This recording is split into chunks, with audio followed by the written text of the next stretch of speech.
In this short video, I'm going to show you two ways of preparing a canvas ready for painting.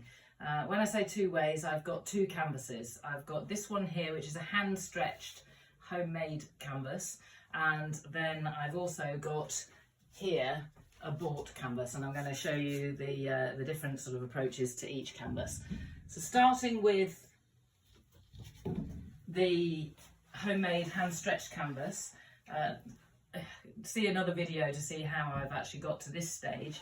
But what I'm going to do first is I'm going to give it a thin wash of, this is acrylic primer undercoat, just from like B&Q or you know, the DIY store. And what I've done is I've actually thinned that down to about the consistency of cream. I would say single cream. It needs to be quite thin as your first coat. You can use gesso, it's kind of the same really, but I use acrylic primer. And what I'm going to do is I'm going to start with the edges. So I kind of put it on the top at the edge and then just go around the edges, and then all the way around with that very thin coat. It'll absorb quite quickly, so spread it out, keeping it from getting too lumpy. You don't want to have any sort of marks in it really.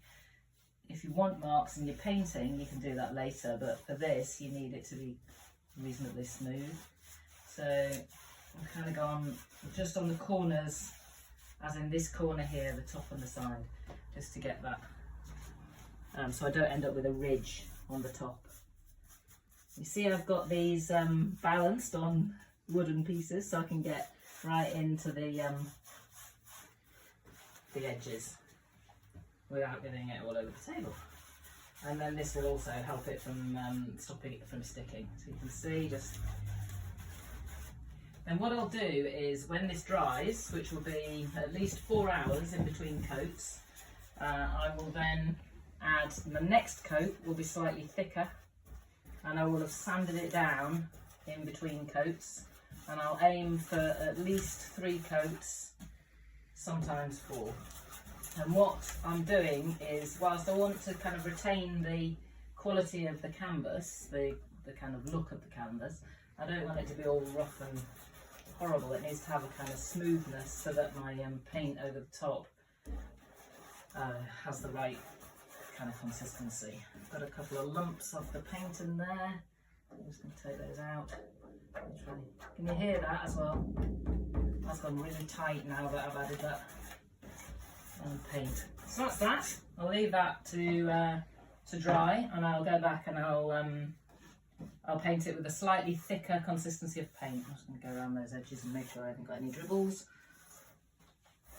Okay, so then the next one is, if you have bought a canvas, it will say, potentially, I mean you can get them raw canvas, but most of them are already pre-primed, but with a word of warning for that. So if you can hear this, that's how rough the surface is at the moment, and what you want to do is you want to try and get rid of that rough surface, because if you don't, you're going to rip all your bristles out of your brushes as soon as you start painting on it.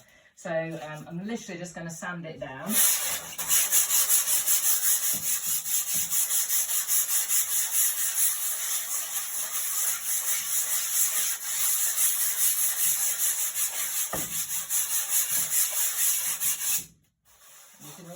Hear that, it sounds much smoother.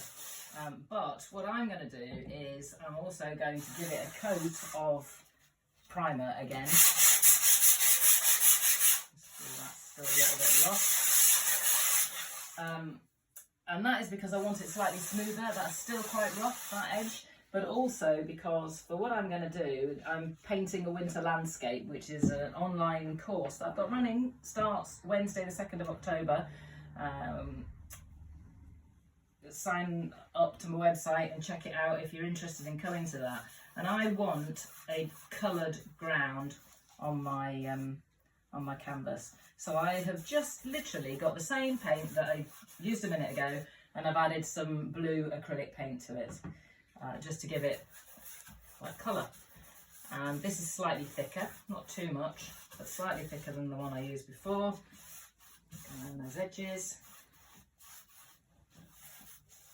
And what that will do is that will give me a slightly smoother surface. I will need to sand it when it's dried. So I'll apply this, I'll give it the 4 hours drying time, and then I will sand it down and I'll be ready to go for painting my winter landscape. And the reason I've put blue on is because I want that cool colour of winter landscape, and I want to have it so that when I apply white for like snowy colours, you'll be able to see it really clearly. And that's it.